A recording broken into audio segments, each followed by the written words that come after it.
Good morning. Today is 5th of July 2017 and we are going to discuss the articles of The Hindu. सबसे पहले देख लेते हैं कौन कौन से आर्टिकल्स आज हम डिस्कस करने जा रहे हैं। पहला जो आर्टिकल है, जीएसटी लागू होने के बाद में तमिल फिल्म इंडस्ट्री इस चीज का विरोध कर रही है। जानने की कोशिश करेंगे इस आर्टिकल से क्यों और कौन से इश्यूज रिलेटेड हैं।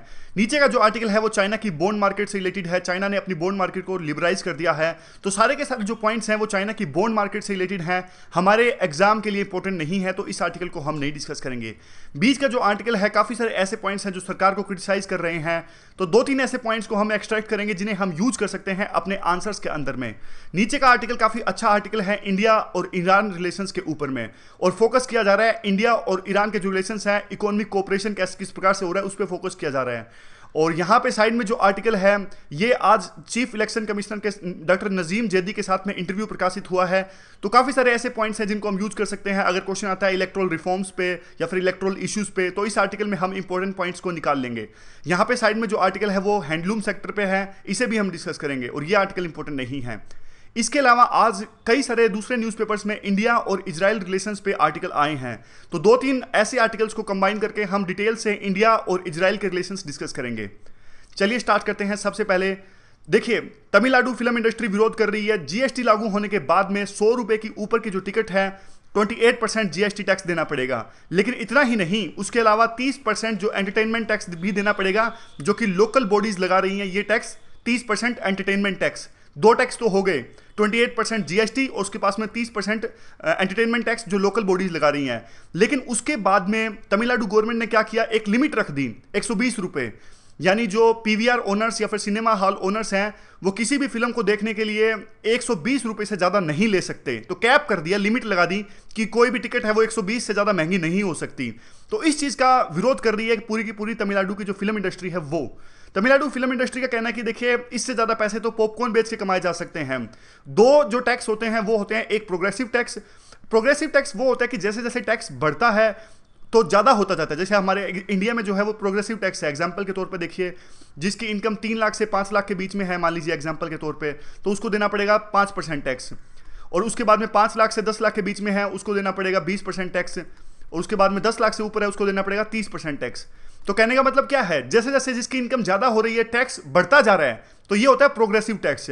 लेकिन आर्टिकल कहता है कि देखिए, आप इस प्रकार से इतना ज़्यादा टैक्स अगर बढ़ाओगे वो तो काउंटर प्रोडक्टिव हो जाएगा। इससे तो किसी पर्टिकुलर सेक्टर की ग्रोथ ही रुक जाएगी।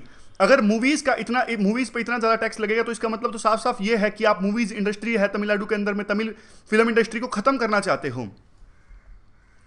आगे क्या है, देखिए, ये कोई सेंस नहीं बनती। आर्टिकल कहता है कोई सेंस नहीं है, एक तरफ तो आप टैक्स बढ़ाए जा रहे हो, दूसरी तरफ आपने प्राइसेस पे लिमिट रख दी, तो अनवाइबल हो जाएगी। थोड़े ही समय में पूरी फिल्म इंडस्ट्री अनवाइबल हो जाएगी।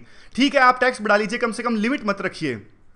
सरकार के द्वारा कई बार यह तर्क दिया जाता है कि जो मूवीज देखने जाते हैं आमतौर पे ये lower strata of the society जाते हैं। जैसे रजनीकांत की मान लीजिए फैन फॉलोइंग काफी ज्यादा है, तो lower strata of the society film देखने जाते हैं, और सिनेमा हॉल ओनर्स या पीवीआर ओनर्स क्या करते हैं, मूवी की डिमांड के हिसाब से जो मूवीज के रेट जो है वो देखने के काफ़ी ज़्यादा बढ़ा दिए जाते हैं। जैसे हमने देखने को मिला कि कई सारे सिनेमा हॉल्स में जो बाहुबली की मूवी थी 800 रुपए की टिकट देखने को मिल रही थी। तो एक ये कारण बताया जा रहा है, सरकार के द्वारा जस्टिफाई करने की कोशिश कर रहे हैं।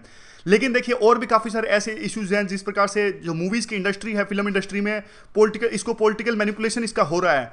जैसे कई मूवीज़ को कई स्टेट्स में टैक्स एग्जम्पशन दी जाती है, कईयों को नहीं दी जाती, और किस बेस पे दी जाती है, लिंक्स के हिसाब से दी जाती है कि कौन से एक्टर के कौन से, मान लीजिए कई सारे ऐसे एक्टर्स हैं जिनके बीजेपी लीडर्स के साथ में लिंक अच्छे हैं, तो उनकी मूवीज़ को एग्जम्पशन मिल जाती है। कईयों के कांग्रेस के साथ में अच्छे हैं, तो जहाँ जहाँ कांग्रेस की गवर्नमेंट है वहाँ पे टैक्स एग्जम्पशन मिल जाती है। तो इसमें भी एक प्रकार से पॉलिटिकल फेवर्स का इस्तेमाल किया जाता है। और भी काफ़ी सारी ऐसी चीज़ें हैं, गवर्नमेंट का इंटरफेरेंस है जो फिल्म इंडस्ट्री में बढ़ रहा है। और अब इस वजह से नए जो सिनेमा हॉल्स नहीं बनाए जा रहे हैं तमिलनाडु के अंदर में, क्योंकि ऐसा लग रहा है कि अगर ऐसा ही चलता रहा तो बिल्कुल अनवाइबल हो जाएगा फिल्म जो बिजनेस है तमिलनाडु के अंदर में।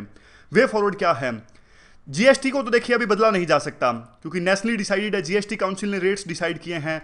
लेकिन तमिलनाडु सरकार को कुछ ऐसा सॉल्यूशन निकालना चाहिए, या तो कैप हटा देना चाहिए, या फिर लोकल बॉडीज के साथ में मिलकर जो 30% एंटरटेनमेंट टैक्स लगाया जा रहा है उस पर कुछ ना कुछ रियायत देनी चाहिए। लेकिन लोकल बॉडीज के पास में तो रेवेन्यू पहले से ही कम होता है, तो कुछ ना कुछ तमिलनाडु को अपने स्तर पे एक सोल्यूशन निकालना चाहिए, और जो लिमिट 120 रुपये लगाई है उस पर एक प्रकार से पुनर्विचार करना चाहिए। और बाकी तो यही है। तो क्वेश्चन किस प्रकार से आ सकता है, देखिए डायरेक्ट तो इस प्रकार का क्वेश्चन आना कम ही चांस है कि ऐसा आएगा कि तमिलनाडु, क्योंकि पर्टिकुलर स्टेट्स पे क्वेश्चन नहीं आता। लेकिन मुझे लगता है कि एक जो इंपॉर्टेंट टॉपिक है जिस पे क्वेश्चन आ सकता है वो ये है प्राइस सर्जिंग। यानी जैसे इस आर्टिकल में एक पॉइंट आया था कि डिमांड के हिसाब से जो मूवी बहुत ज़्यादा चलती है तो सिनेमा हॉल ओनर्स या पीवीआर ओनर्स जो हैं उस मूवी के रेट बढ़ा देते हैं। ऐसा ही कई और दूसरे बिजनेस में भी देखने को मिलता है। आपने देखा होगा कि जो ये जो एप्स हैं उबर या ओला, ये भी डिमांड के हिसाब से जो रेट्स हैं टैक्सी के काफ़ी ज़्यादा बढ़ा देते हैं, 1.3 1.4। तो इसका सरकार ने विरोध किया था। तो उबर और ओला बढ़ाते तो अभी भी हैं, लेकिन ये अब कस्टमर्स को नहीं बताते। काइंड ऑफ बढ़ाते अभी भी हैं, लेकिन अब वो एप्लीकेशंस में हमें दिखाता नहीं है कि कितनी सर्जिंग चल रही है। तो देखिए इंडिया जो है एक काफ़ी जो है लोग डिप्राइव्ड है, इंफ्रास्ट्रक्चर भी इतना ज़्यादा नहीं है। आपने देखा होगा कि जो पब्लिक ट्रांसपोर्ट है वो भी है तो सारी मेजर सिटीज़ में, लेकिन कहीं ना कहीं अच्छा नहीं है। तो बात वही है, क्या ये मोरली राइट है? पेपर 4 में इस प्रकार का क्वेश्चन पूछा जा सकता है, लिखा वैसे पेपर 3 है यहाँ पे। तो क्या ये मोरली राइट है जिस प्रकार से ये बिजनेस कंपनीज हैं प्राइसेस को बढ़ा देते हैं, झूठ के समय काइंड ऑफ एक्सप्लॉयटेशन होता है? व्हाट डू यू थिंक, आप क्या सोचते हैं इसके बारे में? क्या ये सही है? क्योंकि लोगों को प्रॉपर सर्विसेज नहीं मिल पाती, इसलिए जो लोग हैं वो प्राइवेट सर्विसेज की तरफ रुझान करते हैं और उनका इस प्रकार से जो एक्सप्लॉयटेशन है। तो ये क्वेश्चन आ सकता है पेपर 4 में। इकोनॉमिक्स और एथिक्स का मिक्स क्वेश्चन है, तो आप उसी हिसाब से इसको आंसर देने की कोशिश कीजिएगा। चलते हैं अगले आर्टिकल की तरफ में। पहले इंडिया और इजराइल रिलेशन से डिस्कस कर लेते हैं डिटेल में। हमारे प्रधानमंत्री अभी इजराइल की यात्रा पर गए हुए हैं और 25 साल हो गए हैं जब हमने इजराइल के साथ में डिप्लोमेटिक रिलेशंस इस्टेब्लिश किए थे। 1992 में हमने डिप्लोमेटिक रिलेशंस स्टार्ट किए थे इजराइल के साथ में। उससे पहले हमने इजराइल को रिकॉग्नाइज तो किया था, लेकिन डिप्लोमेटिक रिलेशंस नहीं थे, एम्बेसी नहीं थी एक दूसरे के देशों में। उसके अलावा 2015 में जब प्रेसिडेंट प्रणब मुखर्जी गए थे इजराइल की विजिट में, वो भी भारत के किसी राष्ट्रपति की पहली विजिट थी इजराइल के अंदर में। ये भी भारत के किसी भी प्रधानमंत्री की पहली विजिट है इजराइल के अंदर में।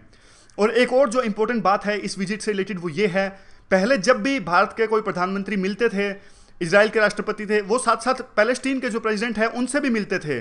लेकिन इस बार भारत के जो प्रधानमंत्री हैं वो सिर्फ इजराइल जा रहे हैं और पैलेस्टीन नहीं जाएंगे और पैलेस्टीन के प्रेसिडेंट से मुलाकात नहीं करेंगे। तो एक जो पहले शर्म थी, जो खुल के नहीं सामने आ रहे थे इंडिया इजराइल के साथ रिलेशंस बनाने में, क्योंकि उसके काफ़ी सारे फैक्टर्स हैं, वो आगे वाली स्लाइड्स में हम डिस्कस करेंगे क्यों खुल के नहीं दिखाते थे वो इंडिया इजराइल के साथ में रिलेशंस। तो अब इंडिया ने वो शर्म छोड़ दी है, अब खुल के रिलेशंस इस्टेब्लिश करने को लेकर आगे बढ़ रहे हैं इंडिया और इजराइल। और वैसे इजराइल के प्रेसिडेंट और प्राइम मिनिस्टर तो कई बार इंडिया की विजिट पे आ चुके हैं, कई बार तो नहीं, खैर 2003 में ही आए थे इजराइल के प्राइम मिनिस्टर जो थे पहली बार, जब अटल बिहारी वाजपेयी जब हमारे प्रधानमंत्री थे तब इजराइल के प्राइम मिनिस्टर पहली बार आए थे हमारे देश की विजिट पे। तो बैकग्राउंड के साथ हम डिस्कस करते हैं पूरा रिलेशंस कैसे हैं इंडिया और इजराइल के। देखिए 2000 साल पहले जो यहूदी कम्युनिटीज़ हैं, जूइश कम्युनिटीज़ हैं, वो हमारे इंडिया के अंदर में आई थी और आज इजराइल के अंदर में भी काफ़ी इंडियन ओरिजिन डायस्पोरा है। और देखिए जब सेकेंड वर्ल्ड वार हो रहा था, होलोकास्ट हुआ था जब, यानी हिटलर ने काफ़ी सारे जूस की हत्या की थी, कॉन्सेंट्रेशन कैंप्स वहाँ पे चलाए थे, तो काफ़ी सारे जो जूस थे वो इंडिया में आए थे। लेकिन बाद में इजराइल बन गया था तो वो कुछ समय के लिए इंडिया में रहे और बाद में इजराइल में वो चले गए थे। इसके अलावा उसके बाद में भी जब आप कह सकते हैं कॉलोनियल टाइम चल रहा था या फिर उससे थोड़ा सा पहले भी काफ़ी सारे जो जूस हैं वो हमारे इंडिया के अंदर में आए। बॉम्बे में या कोची में कई सारे ऐसे एरियाज़ हैं जहाँ पे जूस, आज भी कई सारे जूस रहते हैं हमारे इंडिया के अंदर में, मुंबई में या फिर कई दूसरे कोची जैसे एरियाज़ में। और जूस ने हमारे इंडिया के अंदर में कई सारे फील्ड्स में नाम भी कमाया। जैसे आपने नाम सुना होगा, एक एक्टर हैं आदित्य राय कपूर, ये जू हैं। हाँ, नाम से ऐसा लगता है जैसे हिंदू है लेकिन जू हैं। और जनरल जैकब के बारे में आपने सुना होगा, 1971 बांग्लादेश वार में उन्होंने एक अहम भूमिका निभाई थी। जनरल मैनेक्सा के बाद में उनका नाम लिया जाता है। तो काफ़ी इन्होंने अपने अपने डिफरेंट फील्ड्स में नाम कमाए जो जूस हैं हमारे इंडिया के अंदर में रहते हैं। उसके बाद देख लेते हैं क्या है, टाइमलाइन देखते हैं। देखिए जब प्रोटेस्ट चल रहा था, एक मूवमेंट चल रही थी कि इजराइल को अलग से देश बनाया जाए, पैलेस्टीन का जो रीजन था वहाँ पे, तब जो हमारे जो लीडर्स थे जो आज़ादी के लिए संघर्ष कर रहे थे उन्होंने इस बात का विरोध किया था। खास करके महात्मा गांधी जी ने कहा था कि देखिए ये बात बिल्कुल सही है कि जो जूस के साथ हुआ है वो अच्छा नहीं हुआ और पूरे वर्ल्ड में उनके खिलाफ में उनका काफ़ी एक्सप्लॉयटेशन हुआ है और काफ़ी ऑपरेशन उनका हुआ है। लेकिन इसका मतलब ये नहीं कि हम धर्म के नाम पे पैलेस्टीन के रीजन में एक देश इस्टेब्लिश कर दें, यानी एक जुर्म को कम करने के लिए दूसरा जुर्म नहीं किया जा सकता। ऐसी स्टेटमेंट दी थी गांधी जी ने उस समय में। तो उस समय में बाद में यूएन ने एक डिसीजन लिया था कि इजराइल, उस जो पैलेस्टीन का रीजन है उसको 2 पार्ट्स में डिवाइड किया जाए धर्म के नाम पे, जिसका हालांकि इंडिया ने इस चीज़ के अगेंस्ट में वोट दिया था। लेकिन जब बन गया था यूएन में, इजराइल का गठन हो गया था, यूएन ने रेजोल्यूशन पास कर दिया था, तब इंडिया ने रिकॉग्नाइज कर दिया था इजराइल को। समझ गए? तो गांधी जी का कोट यही था कि वो जो हमने डिस्कस किया कि एक क्राइम को कम करने के लिए दूसरा क्राइम नहीं किया जा सकता। उसके बाद में इंडिया ने रिकॉग्नाइज किया 1950 में, लेकिन डिप्लोमेटिक रिलेशंस हमने स्टैब्लिश नहीं किए तब। ये काइंड ऑफ एम्बेसी नहीं स्टैब्लिश करी एक दूसरे के देशों में। वो तो चाहते ही थे खैर, क्योंकि वो तो आइसोलेट हो चुके थे, लेकिन हमने नहीं किए। उसके काफ़ी सारे रीजन्स थे। काफ़ी सारे रीजन्स ये थे हमारे देश के अंदर में, जैसे ऐसा काफ़ी बार ऐसा लोग कहते हैं कि उन्होंने काफ़ी मुस्लिम्स का ऑपरेशन किया उस पैलेस्टीन के रीजन में, तो हमारे भी काफ़ी सारे मुस्लिम्स पॉपुलेशन थी उस समय में। तो इंटरनली और एक्सटर्नली दोनों तरह का ओपोजिशन था इस चीज़ पे कि इंडिया को नई डिप्लोमेटिक रिलेशन से इस्टेब्लिश करने चाहिए और इजराइल के साथ में। उसके अलावा देखिए बाद में और भी काफ़ी सारे फैक्टर्स हुए, जैसे कि जो बाकी जो मिडिल ईस्ट की कंट्रीज़ हैं वो इजराइल के काफ़ी अगेंस्ट में थी, और हमें यूँ लगता था, मान लीजिए कि अगर हम इजराइल के साथ में रिलेशन इस्टेब्लिश करते हैं तो जो हमारा डायस्पोरा रहता है मिडिल ईस्ट में, तो वो खतरे में आ जाएगा, उनकी सिक्योरिटी खतरे में पड़ जाएगी।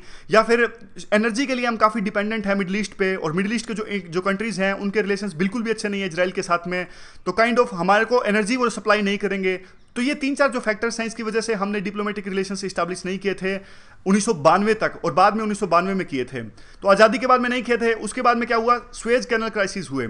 सुएज कैनल आपको पता है कि इजिप्ट से होकर जाती है, इजिप्ट से होकर जाती है। तो 1956 में क्या हुआ था, 1956 में नसीर थे इजिप्ट के प्रेसिडेंट, उन्होंने नेशनलाइज कर दिया था सुएज कैनल को, यानी अपना बना लिया था। उससे पहले ये इंग्लैंड के कब्जे में थी, मतलब यूरोप से शिप्स आते थे हमारी तरफ में, और बाद में 1956 ने नेशनलाइज कर दिया था। जैसे हमारे इंडिया में 1980 में या उससे पहले 1969 में नेशनलाइजेशन ऑफ बैंक्स हुआ था, वैसे ही 1956 में नसीर ने ये सुएज कैनल को नेशनलाइजेशन कर दिया था। तो इसके विरोध में क्या किया, इंग्लैंड ने यानी यूके ने, फ्रांस ने और इजराइल ने अपनी सेना को उतार दिया था सुएज कैनल पे, कि उस इजिप्ट के कब्जे को छुड़वाने के लिए। इंडिया उस समय इजिप्ट के साथ में था, क्योंकि इजिप्ट और इंडिया साथ साथ थे नॉन अलाइन मूवमेंट में, तो इसीलिए इंडिया उस समय इजराइल के खिलाफ में था। तो रिलेशंस कुछ बहुत ज़्यादा अच्छे नहीं थे 1956 के आसपास भी।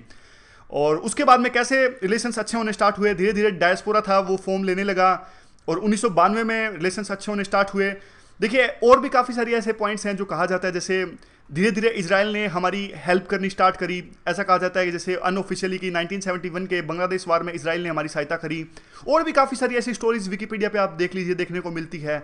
एक मिशन के बारे में विकीपीडिया पे पढ़ने को मिलता है कि अनऑफिशियली एक मिशन स्टार्ट होने वाला था कि जो इजराइल और इंडिया की जो एयरफोर्स है वो मिल के पाकिस्तान के एक ठिकाने पे हमला करने वाले थे, और लेकिन वो पहले से पाकिस्तान को पता लग गया था, लीक हो गई थी ये बात, तो बाद में इस जो मिशन था इसको छोड़ दिया गया था। ऐसी जो बातें हैं जो हम अपने आंसर्स में यूज़ नहीं कर सकते। और भी काफ़ी सारी ऐसी खबरें देखने को मिलने को आती है, जैसे हमारी खुफिया एजेंसी रा और उनकी जो मोसाद है वो मिल के काफ़ी काम करती हैं, और पाकिस्तान के अंदर में 2-3 जो स्पाइज हैं उनको गिरफ्तार किया गया था इस आरोप में कि वो भारत के लिए जासूसी कर रहे हैं।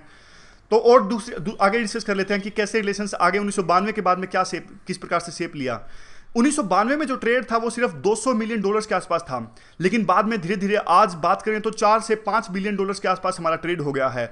और ना सिर्फ डायमंड्स में, पहले सिर्फ डायमंड्स में ट्रेड होता था मेनली, आज pharmaceuticals, agriculture, IT, telecom, homeland security, chemical, textiles, machinery, transport equipment, इन सभी क्षेत्रों में आज बहुत ज़्यादा ट्रेड होता है इंडिया और इजराइल के बीच में। इन्वेस्टमेंट काफ़ी ज़्यादा होती है। इजरायली कंपनीज़ ने हमारे अंदर इन्वेस्ट किया, हमारे देश के अंदर में हमारी कंपनीज़ ने वहाँ पे इजराइल के अंदर में इन्वेस्ट किया है। और वहाँ पे देखिए इजराइल की जो कंपनीज़ हैं उनके पास में टेक्नोलॉजी काफ़ी अच्छी है और उनके प्रोडक्ट्स काफ़ी अच्छे हैं। तो हमारी जो इंडिया है एक मार्केट पेश करता है। इजराइल के खुद के अंदर में तो पॉपुलेशन उनकी काफ़ी कम है, 70 लाख के आसपास है शायद उनकी पॉपुलेशन, काफ़ी कम है। तो उनको इंडिया एक मेजर मार्केट पेश करता है, प्रेजेंट करता है इजराइल को। अब काफ़ी ज़्यादा जो डिफेंस है पार्टनर भी है और आर्म्स भी इंपोर्ट करता है इजराइल से। इसके अलावा जो इजरायली कंपनीज़ ने हैं उन्होंने इन्वेस्ट किया है हमारे इंडिया के अंदर में renewable energy, telecom sector, water technologies या फिर रिसर्च एंड डेवलपमेंट में। इसके अलावा ड्रिप इरिगेशन जो हमने कल डिस्कस किया था, फार्मास्यूटिकल्स, वेस्ट वाटर ट्रीटमेंट, इन सब चीज़ों में भी हम कोऑपरेट करते हैं। उसके अलावा देखिए ये तो हो गई इकोनॉमिक फील्ड की बात। धीरे धीरे सारा कुछ हमने डिस्कस कर लिया। इकोनॉमिक कोऑपरेशन हमने डिस्कस कर लिया, हमने कल्चरल जो कोऑपरेशन है वो डिस्कस कर लिया, हिस्टोरिकल बैकग्राउंड डिस्कस कर लिया। ये है सिक्योरिटी से रिलेटेड कुछ चीज़ें। होमलैंड सिक्योरिटी में भी काफ़ी ज़्यादा हम कोऑपरेट कर रहे हैं, क्योंकि देखिए इजराइल जो है वो भी आतंकवाद से सफ़र करता है, हम भी आतंकवाद से सफ़र कर रहे हैं। तो हम इजराइल से काफ़ी कुछ सीख सकते हैं, कैसे उन्होंने जो टेररिज्म है उसको कम किया है अपने देश के अंदर में। रेगुलर एक्सचेंज होता रहता है डिफेंस सेक्टर के अंदर में, हाई प्रोफाइल विजिट होती रहती है, हमारे एक्सपर्ट्स हैं वो वहाँ जाते रहते हैं। और दूसरे मिल के कई सारे मिसाइल्स का भी निर्माण कर रहे हैं, जैसे बराक मिसाइल है, और भी काफ़ी सारे रडार्स प्रोवाइड किए हैं इजराइल ने हमको। और काइंड ऑफ देखिए ये थोड़ा डिफरेंस है। यूएस हमें जो आर्म्स देता है टेक्नोलॉजी नहीं देता यूएस, लेकिन इजराइल के जो हमें आर्म्स दिए जाते हैं वो टेक्नोलॉजी के साथ दिए जाते हैं, विदाउट स्ट्रिंग्स दिए जाते हैं। इजराइल को भी काफ़ी सारा फायदा है। अब जो हमारे प्रधानमंत्री वहाँ पे गए हैं तो काफ़ी ज़्यादा एक्साइटेड है वहाँ पे भी लोग, क्योंकि इजराइल तो है पूरे वर्ल्ड के अंदर में आपको पता ही होगा थोड़ा आइसोलेटेड है। बहुत कम देशों के साथ में रिलेशंस अच्छे हैं इजराइल के साथ में। बस एक आप कह सकते हैं इनडायरेक्टली कि वहाँ के जो लोग हैं काफ़ी ज़्यादा बहुत ज़्यादा इंटेलेक्चुअल लेवल के हैं, बहुत ज़्यादा नोबेल पुरस्कार उनको मिले हैं, और अमेरिका के साथ मिलकर अभी तक वो वहाँ पे सर्वाइव कर पाए हैं। और नहीं तो देख लीजिए आसपास के सारे देश उनके खिलाफ में किस प्रकार से वो सर्वाइव कर पाए हैं। तो काइंड ऑफ अपने लोगों के दम पे, इंटेलेक्चुअल लेवल के दम पे और अमेरिका के दम पे आप कह सकते हैं इनडायरेक्टली। ये बात कड़वी हो बेशक लेकिन सच है।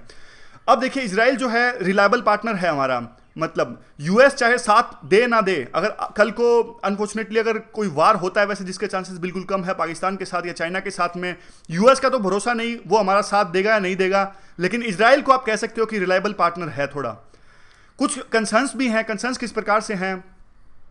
काफ़ी बार क्रिटिसिज्म होता है, डोमेस्टिक भी और इंटरनेशनल भी। हमारे देश में देख लीजिए काफ़ी सारे ऐसे आर्टिकल्स आए हैं जो क्रिटिसाइज कर रहे हैं कि हम डीहाइफनेट कर रहे हैं इजराइल और पैलेस्टीन के साथ जो रिलेशंस हैं। पहले हमेशा एक साथ विजिट करते थे, मिलते थे दोनों पैलेस्टीन और इजराइल के जो प्रीमियर्स हैं उनके साथ में, लेकिन अब इंडिया ने डीहाइफनेट कर दिए हैं। इजराइल को इंडिया अलग लेंस से देखता है और जो पैलेस्टीन है उनको अलग लेंस से देखता है। और हमारा काफ़ी डायस्पोरा है, जैसा हमने अभी डिस्कस किया, उनकी सिक्योरिटी खतरे में आ जाएगी और हम डाइवर्ट हो रहे हैं जो हिस्टोरिकल स्टैंड है। लेकिन गवर्नमेंट कहती है कि देखिए हम डाइवर्ट नहीं हो रहे हैं। हम आज भी यही बात कहते हैं कि जो इजराइल वो पूरा रीजन है वो मल्टी सेकुलर होना चाहिए और धर्म के नाम पे स्टेट कोई नहीं बनाना चाहिए और पैलेस्टीन को अलग स्टेट का दर्जा मिलना चाहिए। हमारा जो हिस्टोरिकल स्टैंड था वो स्टैंड हमारा आज भी मौजूद है। वे फॉरवर्ड में क्या है? वे फॉरवर्ड में आर्टिकल लिखते हैं कि जो सभी देश अपनी फॉरेन पॉलिसी अपने अपने इंटरेस्ट के हिसाब से चलाते हैं। अब काफ़ी बार ऐसा तर्क दिया जाता है कि जो मिडिल ईस्ट के कंट्रीज़ हैं वो नाराज़ हो जाएंगे अगर हमारा जो रिलेशंस अच्छे होते हैं तो इजराइल के साथ में, जबकि मिडिल ईस्ट के कंट्रीज जैसे कि इजिप्ट या जॉर्डन, इन्होंने तो खुद ने ही इजराइल के साथ में पीस ट्रीटी साइन करके रखी है। कतर ने काफ़ी सालों तक इजराइल के जो ट्रेड ऑफिस है उसको होस्ट किया। और काफ़ी बार ऐसी खबरें देखने को आती है कि मिडिल ईस्ट के जो कंट्रीज हैं उनके कॉन्टैक्ट्स और बैक चैनल टॉक्स चलती रहती है इजराइल के साथ में। ये तो छोड़िए, इसके साथ साथ इवन पैलेस्टीन की जो लीडरशिप है वो भी रुक रुक कर, इवन काफ़ी ज़्यादा डिफरेंसेस हैं इजराइल के साथ में, लेकिन बातचीत तो इनकी भी होती रहती है। तो ये इंडिया के रिलेशन में है कि आप अपने प्रिंसिपल्स को तो मेंटेन करो, लेकिन जो आपके इंटरेस्ट के हिसाब से जो आपका स्ट्रेटेजिक पार्टनर है वहां उसके पार्टनर के साथ में आप अपनी रिलेशनशिप को आगे लेके जाओ। और प्रधानमंत्री मोदी की विजिट उसी डायरेक्शन में एक अच्छी शुरुआत है। ये पूरा आर्टिकल था, कई सारे आर्टिकल्स को हमने कंबाइन करके पढ़ा, इंडिया और इजराइल रिलेशंस।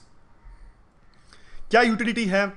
क्वेश्चन ट्रिकी आ सकता है लेकिन आंसर के जो पॉइंट्स हैं वो सेम ही रहेंगे। क्वेश्चन इस प्रकार से आ सकता है कि with the recent high profile visits जो हुए हैं, जैसे अभी हमारे राष्ट्रपति भी गए 2015 में, प्रधानमंत्री भी गए, जो इंडिया और इजराइल की जो स्ट्रेटेजिक रिलेशनशिप है वो और भी ज़्यादा मजबूत हो गई है। तो क्या आप इस बात से एग्री करते हैं कि इंडिया और जो इजराइल हैं वो नेचुरल एलाइज हैं?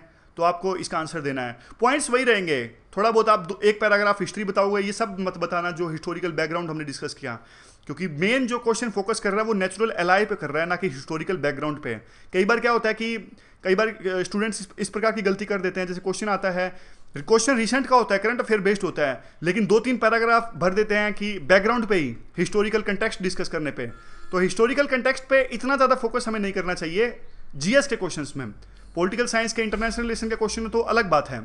तो इस प्रकार से आपको आंसर करना है। अगला जो आर्टिकल है, कुछ खास आर्टिकल नहीं, ऐसे के लिए 2-3 पॉइंट इंपॉर्टेंट है, पहले मैं आपको वो बताता हूँ।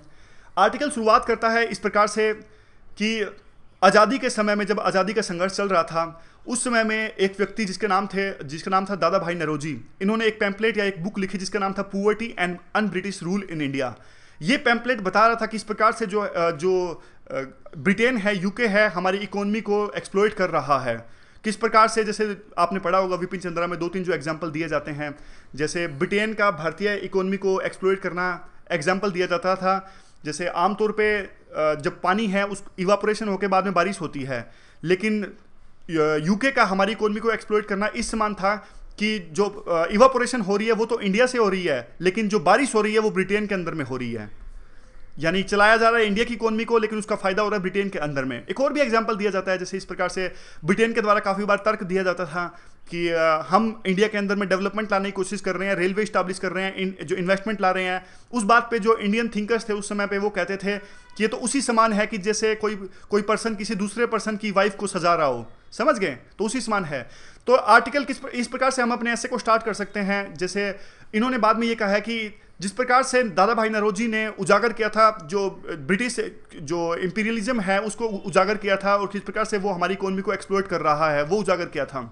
उसके बाद आप लिंक कर सकते हो इस चीज को फिलहाल हो रहे किसी फेनोमेनन से। जैसे एक और एग्जांपल मैं आपको देता हूं, हमारे देश में अब जीएसटी इंप्लीमेंट हो गया है, तो टैक्स रेट काफी ज्यादा है। काफी प्रोटेस्ट देखने को मिला कि जो ट्रैक्टर्स हैं, किसान उन ट्रैक्टर्स का यूज करते हैं, तो उस पर रेट काफी ज्यादा बढ़ गया है। तो अगर मान लीजिए किसी तरह के फार्मर मूवमेंट पे ऐसे आ जाए, फार्मर से रिलेटेड इश्यूज पे ऐसे आ जाए, तो आप कैसे लिंक कर सकते हो?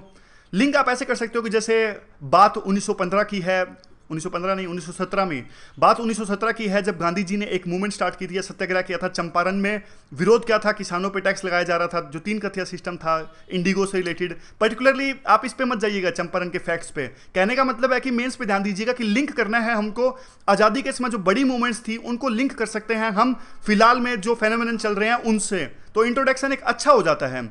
जैसे और भी कोई पॉलिटिकल इशू पे आपको ऐसे लिखना है, तो जो कंस्टिट्यूट असेंबली के अंदर में जो डिबेट्स चल रही थी उन डिबेट से आप लिंक कर सकते हो कि जब हमारा संविधान बनाया जा रहा था तब भी यही इशू था हमारे कॉन्स्टिट्यूशनल मेकर्स के सामने कि इंडिया को किस प्रकार से स्टेट बनाया जाए, एक अच्छा डेवलप्ड स्टेट बनाया जाए, या फिर जो सिटीजन्स हैं उनको किस प्रकार से फंडामेंटल राइट्स दिए। तो उन सब चीज़ों को आप लिंक कर सकते हो। थोड़ा ज़्यादा ही डिस्कस कर लिया। उसके बाद में देखिए ये टेररिज्म की बात करते हैं। ये कहते हैं कि हमारे देश में टेररिज्म के खिलाफ में स्टेट काफ़ी ज़्यादा काम कर रहा है, और दोनों तरह के टेररिज्म में, एक्सटर्नल टेररिज्म भी और जो इंटरनल टेररिज्म है वो भी। एक्सटर्नल टेररिज्म की बात करें तो हम यूएस के साथ में काफ़ी ज़्यादा कोऑपरेट कर रहे हैं, और ये इस बात को क्रिटिसाइज करते हैं। ये कहते हैं कि यूएस तो खुद ही तालिबान को रिकॉग्नाइज करने लगा है धीरे धीरे। वो तालिबान जिसने काफ़ी ज़्यादा एक्सप्लॉइट किया है बच्चों को, वहाँ की महिलाओं को, अफगानिस्तान की काफ़ी ज़्यादा एक्सप्लॉइटेशन वहाँ पे हुआ है लोगों का, तालिबान के द्वारा काफ़ी ज़्यादा बम धमाके भी उन्होंने किए हैं। तो इंडिया को यूएस के साथ में कोऑपरेट नहीं करना चाहिए। फिर ये कहते हैं, ये तो बात हुई एक्सटर्नल टेररिज्म की, लेकिन हमारे देश के अंदर में भी काफ़ी सारी ऐसी चीज़ें होती हैं। फिर वो सारी बातें जो आपको पता ही है, जो लेफ्टिस्ट जो आइडियोलॉजी है हमारे देश के अंदर में लिंक की जाती है काफ़ी सारी चीज़ें एक साथ, जैसे काउ प्रोटेक्शन और फार्मर सुसाइड्स, दलित मूवमेंट्स, ये सारी चीज़ें ज़रूरी हैं और लिखनी भी चाहिए, लेकिन बार बार हमारे न्यूज़पेपर्स में आती रहती हैं, तो काइंड ऑफ हमने काफ़ी बार डिस्कस कर रखी हैं। जैसे जीएसटी, आधार और ये जो है काउ प्रोटेक्शन, ये तो चीज़ें इतनी बार आ गई, और जबकि इंपॉर्टेंट, मतलब जीएसटी तो इंपॉर्टेंट है, लेकिन काउ प्रोटेक्शन और ये चीज़ें हैं पूछी नहीं जाती, यूपीएससी पूछती नहीं है। तो आगे तो ये नॉर्मल से पॉइंट्स है, कुछ खास नहीं है। ये आर्टिकल इंपॉर्टेंट है, ये इंडिया और ईरान के रिलेशन से आर्टिकल रिलेटेड है। ईरान के जो सुप्रीम लीडर है अयतुल्ला खामेनी, उन्होंने क्या किया, कश्मीर में जो कन्फ्लिक्ट चल रहा है उसको येमेन और बहरीन से कंपेयर किया, जो कि इंडिया के लिए अच्छी बात नहीं है। और उन्होंने कहा कि जो ईरान के जो लोग हैं वो सपोर्ट कर सकते हैं इन देशों में जहां भी ये मूवमेंट चल रही है, और इस्लाम के नाम पे ये मूवमेंट लड़ी जा रही है, ऐसा इनका कहना है। तो अयतुल्ला खामेनी ने जो इस प्रकार से बयान दिया है वो पहला बयान नहीं है, उन्होंने पहले भी इस तरह के बयान दिए हैं। 2010 में उन्होंने कश्मीर काज के लिए बयान दिया था, हालांकि इंडिया ने इस बात को इग्नोर कर दिया है। इंडिया ने सोचा कि कोई नई बात नहीं है, और ईरान के साथ जो रिलेशंस हैं वो इंपॉर्टेंट हैं। और जो वहाँ के अभी प्रेसिडेंट हैं हसन रूहानी, वो अपनी ग्लोबल एंगेजमेंट अभी चलाना चाहते हैं, क्योंकि अभी ईरान को आइसोलेट किया जा रहा है। जो डोनाल्ड एडमिनिस्ट्रेशन है, यानी जो यूएस गवर्नमेंट है, वो भी ईरान को आइसोलेट करने की कोशिश कर रहे हैं। आपने देखा होगा किस प्रकार से जो सऊदी अरेबिया या फिर जो सऊदी अरेबिया के एलाइज हैं, अभी विजिट हुई थी वहाँ पे ट्रंप की। तो इससे क्या पता लगता है? इससे पता तो यही लगता है कि ईरान को मिल के आइसोलेट करना चाहते हैं। एक और एग्जाम्पल भी देख लीजिए किस प्रकार से आइसोलेट करना चाहते हैं। अभी कतर पे ब्लॉकेड लगाया था, सैंक्शंस लगाए थे इन्होंने, सऊदी अरेबिया के जो साथी देश हैं उन्होंने मिलके। तो एक पॉइंट इन्होंने रखा डिमांड के रूप में, वो यही रखा था कि कतर को अपने रिलेशंस खत्म करने हैं ईरान के साथ में। तो ईरान के साथ में रिलेशंस खत्म करने हैं, तो और ज़्यादा आइसोलेट करने की कोशिश हो रही है। ईरान को आइसोलेट किया जा रहा है, ये काफ़ी सारे देश मिलकर आइसोलेट कर रहे हैं। और सऊदी अरेबिया जो ईरान है, ये प्रॉक्सी वार इनका चल रहा है काफ़ी सारे देशों में, चाहे सीरिया हो, येमेन हो या बहरीन हो। ये वहाँ पे अपने अपने जो प्रॉक्सी ग्रुप्स हैं उनकी सहायता से वार लड़ रहे हैं। जैसे आप एग्जाम्पल के तौर पे देखिए, अब सीरिया के अंदर बात करें तो असद रजीम है, उसको सपोर्ट करता है ईरान, और जबकि वहाँ पे रिबल ऑर्गेनाइजेशंस हैं उनको सपोर्ट करता है सऊदी अरेबिया। तो इस प्रकार से प्रॉक्सी वार चल रहा है कई जगह पे। यमन में भी और बहरीन में भी।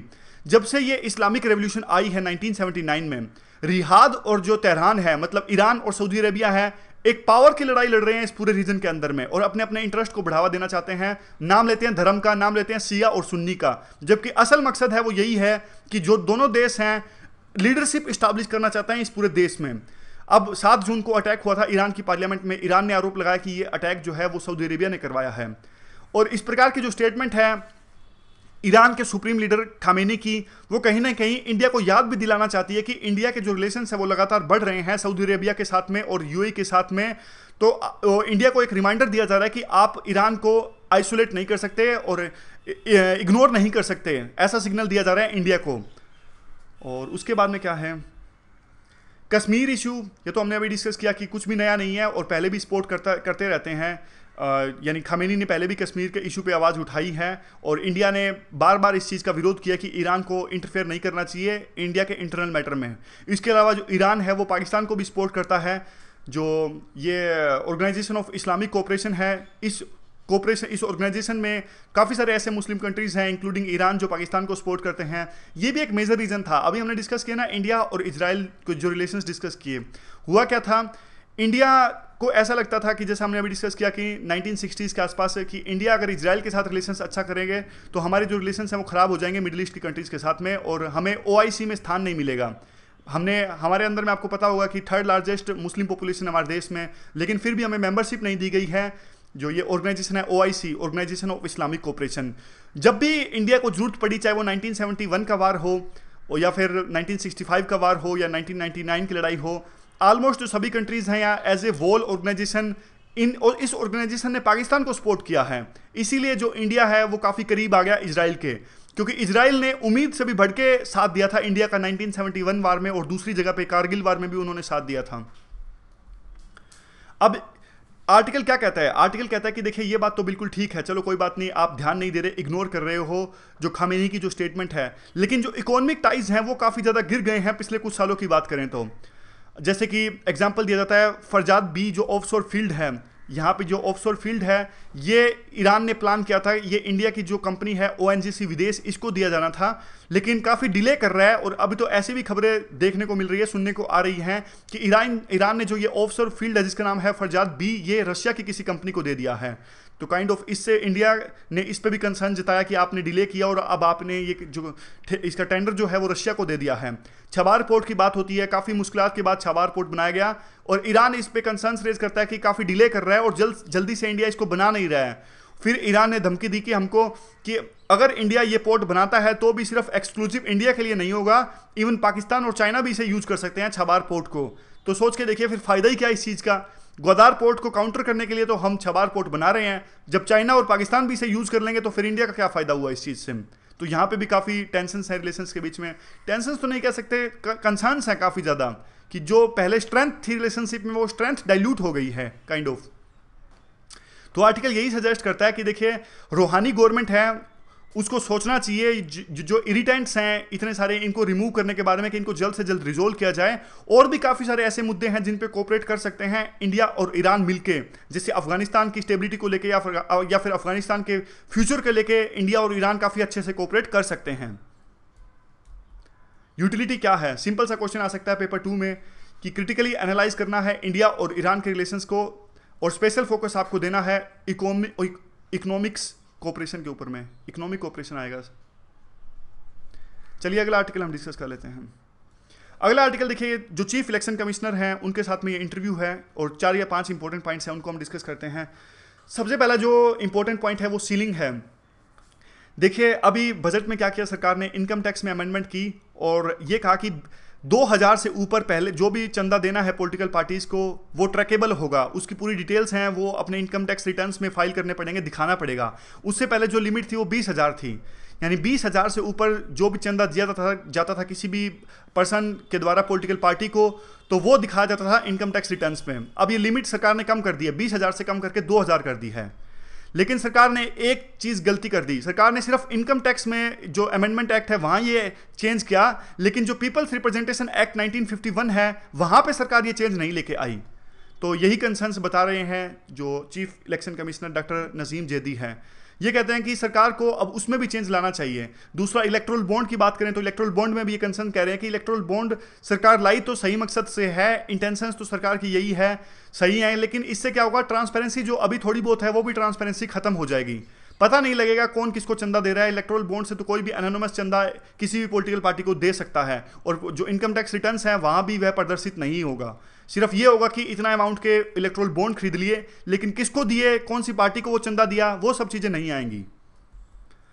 आगे जो बात आती है वो आती है पेड न्यूज़ की। पेड न्यूज़ के बारे में आपने सुना होगा कि मध्य प्रदेश के एक मिनिस्टर को 3 साल के लिए डिस्क्वालीफाई कर दिया था इलेक्शन कमीशन ने।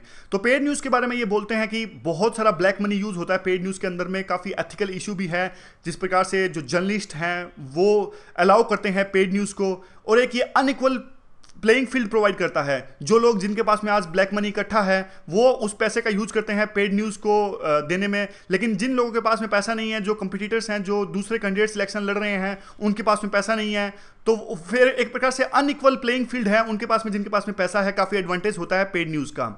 तो इनकी राय इस बारे में यह है कि जल्द से जल्द इसको क्रिमिनलाइज कर देना चाहिए, यानी जो भी जर्नलिस्ट पेड न्यूज़ प्रोवाइड करवाते हैं, न्यूज़पेपर्स में देते हैं, पैसा लेके न्यूज़ देते हैं, उनको एक प्रकार से क्रिमिनलाइजेशन इसका हो जाना चाहिए, और ऐसा कानून सरकार को बनाना चाहिए। और एक लेजिस्लेशन है वो पेंडिंग भी है, और जल्द से जल्द इसे पास किया जाना चाहिए, ऐसा कह रहे हैं ये। ईवीएम के बारे में कहते हैं कि ये इशू ऑलमोस्ट सेटल हो चुका है।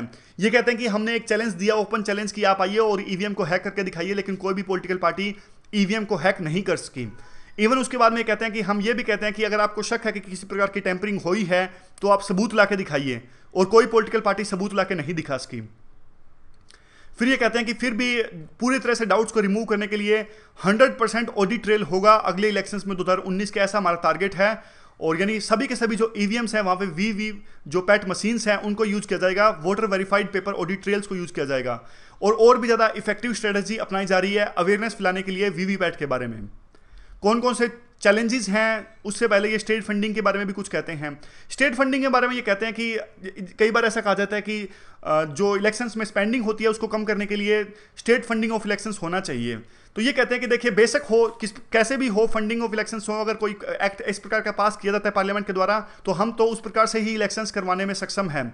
लेकिन ये राय देते हैं कि स्टेट फंडिंग ऑफ इलेक्शन से पहले और भी काफ़ी सारे सुधार की आवश्यकता है। उससे पहले जो क्रिमिनलाइजेशन ऑफ पॉलिटिक्स है वो बंद होनी चाहिए, वो कंट्रोल होनी चाहिए, पॉलिटिकल पार्टी में रिफॉर्म्स आने चाहिए, पॉलिटिकल पार्टी के फिनेंसिस में रिफॉर्म्स आने चाहिए, और स्ट्रॉन्ग एंटी करप्शन मेजर्स अपनाए जाने की आवश्यकता है। बहुत जरूरी जो है वो एंटी ब्राइबरी कानून बनाए जाएं इलेक्शन से रिलेटेड, या फिर पेड न्यूज़ से रिलेटेड कानून बनाए जाने की आवश्यकता है। तो अगर आप ये सब चीज़ें कर लेते हो तो उसके बाद में बेशक आप state funding of election start कर दीजिए। अदरवाइज इन चीज़ों को अडॉप्ट किए बिना स्टेट फंडिंग ऑफ इलेक्शन का कोई मतलब रह नहीं जाता है। आगे चैलेंजेस कौन कौन से हैं? चैलेंजेस ये हैं कि देखिए, ये कहते हैं कि इलेक्शंस को इंक्लूसिव बनाए जाने की आवश्यकता है। अभी भी काफ़ी सारे ऐसे लोग हैं जिन्होंने अपना वोट नहीं बनवाया है, तो जल्दी से अवेयरनेस इस्टेब्लिश की जाए, और ऐसे लोग जो अभी भी जिनके पास में वोटर आईडी नहीं है, जिनका वोट नहीं है, उनका वोट बनाया जाए। और बाकी चीज़ें कहते हैं मॉडल कोड ऑफ कंडक्ट है उसको अच्छे से इंप्लीमेंट किया जाए, ब्लैक मनी काफ़ी ज़्यादा जो यूज़ होती है इलेक्शंस के अंदर में उसको रिमूव किया जाए, और ट्रांसपेरेंसी लाई जाए फंडिंग के अंदर में। ये इनके मेजर ऑब्जेक्टिव्स हैं और चैलेंजेस हैं जिसको ये पूरा करना चाहते हैं। अगला जो आर्टिकल है वो हैंडलूम सेक्टर से रिलेटेड है, वो भी आपको बता देता हूं। हैंडलूम सेक्टर से रिलेटेड जो आर्टिकल है वो ये है कि आज सरकार काफ़ी ज़्यादा फोकस करती है हैंडलूम सेक्टर पे, यानी हाथ से जो हथकरघा जो मशीन्स होती हैं, यानी कपड़ों की जो बुनाई होती है हाथ की मशीन से, उसको कहते हैं हैंडलूम्स।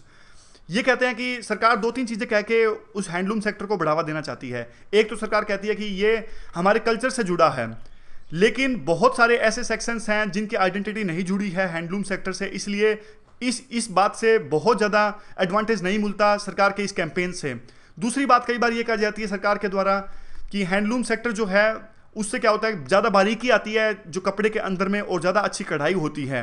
वो भी तर्क सरकार का ठीक नहीं बैठता, और ऐसा कहा जाता है कि आज तो ऐसी मशीन्स हैं जिसमें काफ़ी ज़्यादा बारीकी आ सकती है, और काइंड ऑफ जो ह्यूमन लेबर का कंसेप्ट है सरकार का वो ज़्यादा हाईलाइट होता नहीं है। जैसे एग्जाम्पल के तौर पर हम देखें कि मशीन, जैसे यूँ सुना होगा आपने भी कि मनीष मल्होत्रा ने ये जो कपड़े हैं वो डिज़ाइन किए हैं। काइंड ऑफ इंडिविजुअल को बहुत ज़्यादा फोकस मिलता है, लेकिन हैंडलूम सेक्टर है, इस पर्टिकुलर प्रोफेशन को बहुत ज़्यादा तवज्जो नहीं मिलती। या तो फैशन को तवज्जो मिलती है या फिर मनीष मल्होत्रा जैसे इंडिविजुअल्स को तवज्जो मिलती है। उनको तवज्जो मिलती है, उनका काम है, वो नहीं, उनको क्रिटिसाइज नहीं करना चाहिए। काइंड ऑफ आर्टिकल यही कहता है कि इंडिविजुअल्स या फिर फैशन को तवज्जो दी जाती है, लेकिन प्रोफेशन को तवज्जो नहीं दी जाती, और इसी वजह से जो हैंडलूम सेक्टर है वो ऊपर नहीं उठ पाया है। तो सरकार को अभी आवश्यकता है कि कुछ ऐसा करे कि हैंडलूम सेक्टर है कुछ दूसरे पॉइंट्स ढूंढ के आए और कुछ ऐसे आर्गुमेंट्स तैयार करे और उसके बेस पे कैंपेन चलाए, ताकि जो हैंडलूम सेक्टर है, जो उस व्यवसाय में जुड़े हैं, जो लेबर्स वहां पे जिनको रोजगार मिलता है, वो सर्वाइव कर सके हैंडलूम सेक्टर। तो ये आज के पूरे आर्टिकल्स थे। आप onlyIAS वेबसाइट पे जाके onlyIAS.com पे जाके आप इन जो क्वेश्चंस हमने अभी डिस्कस किए हैं उनके आंसर्स दे सकते हो। और 4-5 हमने आज आर्टिकल्स किए। अगर रिकैप करें तो पहला जो आर्टिकल हमने डिस्कस किया वो तमिल फिल्म इंडस्ट्री से रिलेटेड था। दूसरा जो आर्टिकल था वो इंडिया इजराइल रिलेशन से रिलेटेड था, और आगे हमने इंडिया और ईरान जो रिलेशन है उनके बारे में भी जाना। उसके बारे में हमने ये डिस्कस किया। अभी फिलहाल जो हैंडलूम सेक्टर है उसके बारे में भी हमने डिस्कस किया, और 3-4 जो पॉइंट थे वो इलेक्ट्रल रिफॉर्म से रिलेटेड हमने डिस्कस किए। तो आज के डिस्कशन में बस इतना ही। Thank you very much for discussion.